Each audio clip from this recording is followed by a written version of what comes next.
अस्सलाम वालेकुम दोस्तों आज की जो हदीस है वो है दो अंसारी बच्चों को अबू जहल को कत्ल करना। दो अंसारी बच्चे थे जो अबू जहल को कत्ल करना चाहते थे। पूरी हदीस है, मैं पढ़ रहा हूँ। हजरत अब्दुर्रहमान बिन औफ रजी अल्लाह ताला अन्हु बड़े मशहूर और बड़े सहाबा रजी अल्लाह ताला अन्हु में से एक थे। फरमाते हैं कि बद्र की लड़ाई में मैदान में लड़ने वालों की सफ में खड़ा था।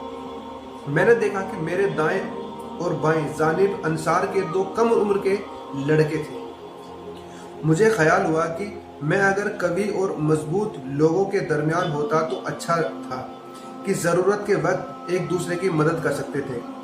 मेरे दोनों जानिब बच्चे हैं, यह क्या मदद करेंगे। इतने में इन दोनों लड़कों में से एक ने मेरा हाथ पकड़कर कहा, चचा जान, तुम अबू जहल को भी पहचानते हो। मैंने कहा, हाँ पहचानता हूँ, तुम्हारी क्या गरज है। उसने कहा, मुझे यह मालूम हुआ है कि वह रसूलुल्लाह सल्लल्लाहु अलैहि वसल्लम की शान में गालियाँ बकता है। उस पाक ज़ात की कसम जिसके कब्ज़े में मेरी जान है, अगर मैं उसको देख लूँ तो उस वक्त तक उससे जुदा न होऊंगा कि वह मर जाए या मैं मर जाऊं। मुझे उसके इस सवाल का जवाब पर ताज्जुब हुआ। इतने में दूसरे ने यही सवाल किया और जो पहले ने कहा था वही उसने दोहराया। इत्तेफाक मैदान में अबू जहल दौड़ता हुआ मुझे नजर पड़ गया। मैंने उन दोनों से कहा कि तुम्हारा मतलूब जिसके बारे में तुम मुझसे सवाल कर रहे थे वह जा रहा है। मतलब वो सामने से आ रहा था, उन्होंने दिखा दिया कि वह जा रहा है। दोनों ये सुनकर तलवारें हाथ में लिए हुए एकदम भागे चले गए और जाकर उस पर तलवार चलानी शुरू कर दी, यहाँ तक कि उसको गिरा दिया। फायदा, यह दोनों साहब जादे मुआज बिन अम्र बिन जमू और मुआज बिन उमराह है। मुआज बिन अम्र कहते हैं कि मैं लोगों से सुनता था कि अबू जहल को कोई नहीं मार सकता, वह बड़ी हिफाजत में रहता है। मुझे उस वक्त ख्याल था कि मैं उसको मारूंगा। ये दोनों साहबजादे पैदल थे और अबू जहल घोड़े पर सवार था। सफ़ों को दुरुस्त कर रहे थे। जिस वक्त अब्दुर्रहमान बिन औफ रज़ी अल्लाह ताला अन्हु ने देखा यह दोनों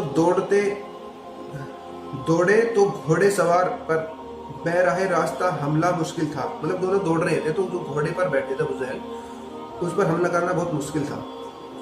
इसलिए एक घोड़े पर हमला किया और दूसरे ने अबू जहल की टांग पर हमला किया। मतलब जो घोड़ा था, क्योंकि उसकी हाइट होती है, फिर उस पर अबू जहल बैठा था। अब उस पर हमला करना बड़ा ही मुश्किल था, तो दोनों में से एक ने तो घोड़े पर हमला किया ताकि घोड़ा गिर जाए और दूसरे ने अबू जहल की टांग पर हमला किया। यह दोनों हजरत उसको ऐसा करके छोड़ आए थे कि वो उठ न सके, वही पड़ा तड़पता रहे। मगर मुअव्वज़ बिन अफरा इनके भाई ने और जरा ठंडा कर दिया कि मुआदा उठकर चला जाए, लेकिन बिल्कुल उन्होंने भी ना निपटाया। इसके बाद अब्दुल्लाह बिन मसद रज़ियल्लाहु ताला अन्हु ने बिल्कुल ही सर जुदा कर दिया। मुआज़ बिन अम्र। दोस्तों, इस हदीस में हमने देखा कि दो बच्चे जिनकी उम्र कम थी लेकिन उनका जज्बा इतना था कि इस्लाम के बड़े दुश्मन को मारने निकल गए, और उनका हौसला देखकर बड़े बड़े भी ये सोचने पर मजबूर हो गए कि इनकी हिम्मत कितनी है। और ये हिम्मत आज के समय में बिल्कुल ख़त्म हो रही है। हमें भी अपने अंदर ऐसी हिम्मत लानी है।